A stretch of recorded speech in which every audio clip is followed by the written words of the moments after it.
guys, Kitty Gaming here, and I'm homesick.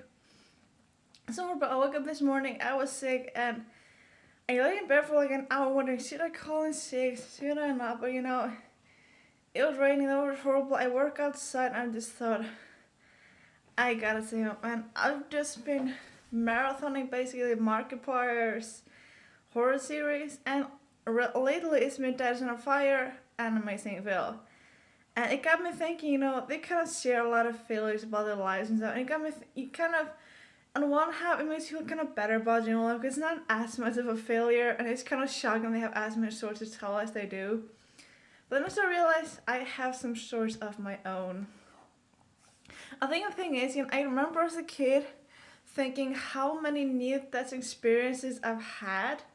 But looking back, I can't remember most of it. I think the problem is I don't remember the crappy things that happened in my childhood. So my brain has told me my childhood was better than it actually was. Great job.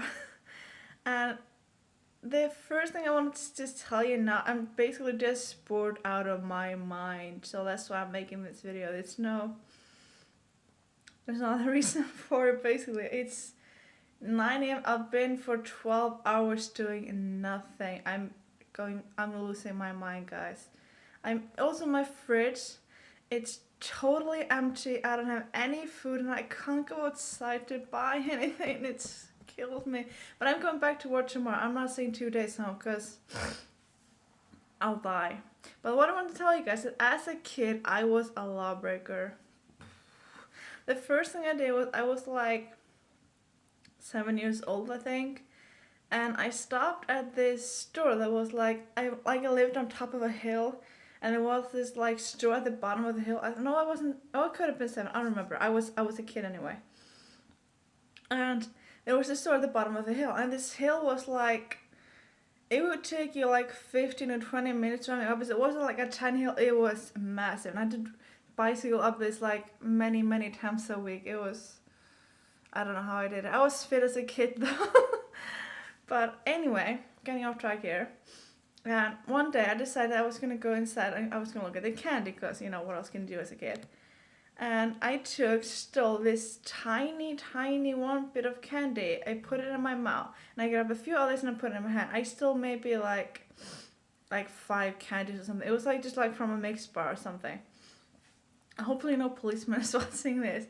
And I ran outside and I saw the kids shot him after me like, hey, what are you doing, And I got on my bike, I hurried up, I started going up the hill and she was like, you stole, return what you stole. And me with no conscience, I kept going with my mouth full of candy saying, I didn't take anything,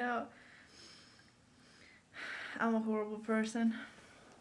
But that's not even the only story. I have 2 more stories about things I stole as a kid. The next one is, my dad was a bus driver, and he would always, because when you pay for the ride, you get a small extra ticket you can use to go on other buses, if you have to take more than one. That's how it is in my country. I don't know how it works in your country, but anyway, and he could always print those out the morning before, if you had to go for sports or something like that. Because we didn't have a car, so he had to do this. So I could, take my and ride the bus for free. But that's not the only thing. One time, I remember I was going from my grandpa and going home.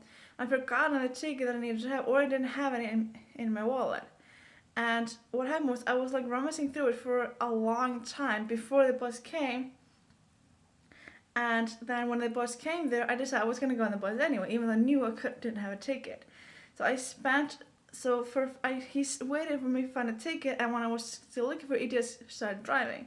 And I looked at him with us, I was still a kid, so I looked at him with this big innocent kid eyes saying, I don't have a ticket, just acting all so innocent. And he let me go through. Basically at that point, I was just desperate to come because I wouldn't taking me an hour and a half to drive to go from my grandpa's house and to home. I could have just illogically could have just gone to my grandpa and said, hey, can you drive me home? I don't have a ticket to go home. And he would probably drive me home, but my kid might decide to just ride the bus anyway. And then I started to realize how easy it was actually to do this, because apparently I was really heartless kid. So I started doing this a lot actually. Every time I needed to take the bus and I didn't have a ticket, I would just pretend to look for it for a long enough time till the bus to start driving, and then I would just say I didn't have it, and they would let me through.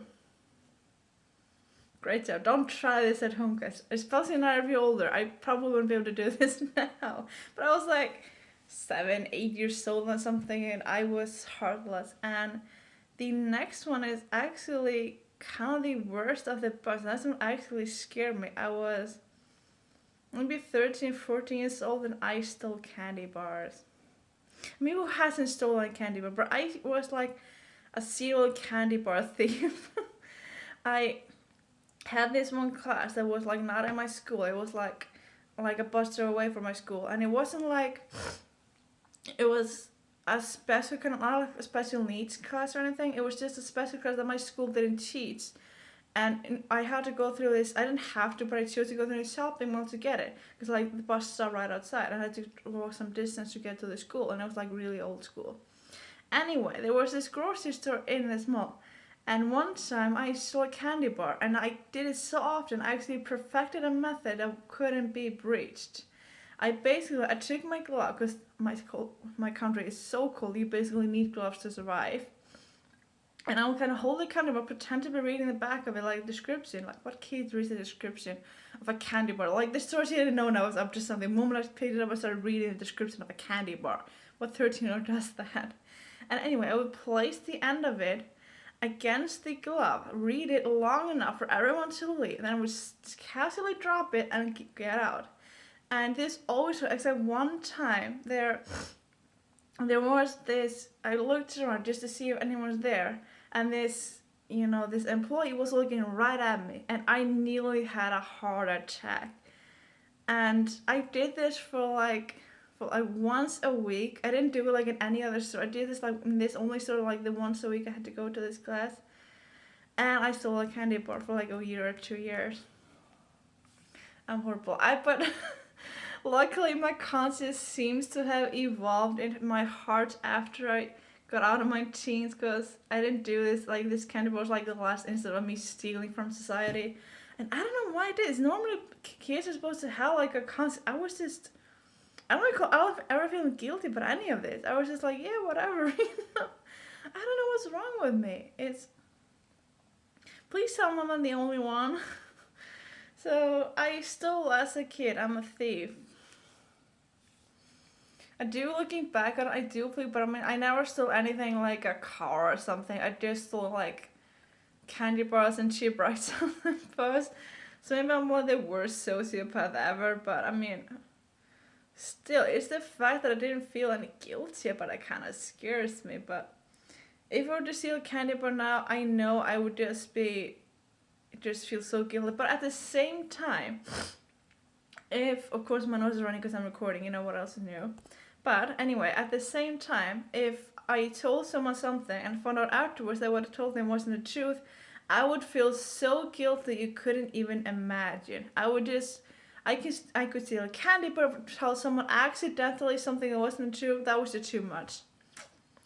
Yeah, I'm strange. Anyway, that was my being bored or being sick. I have no idea it was entertaining. I had fun talking about it anyway.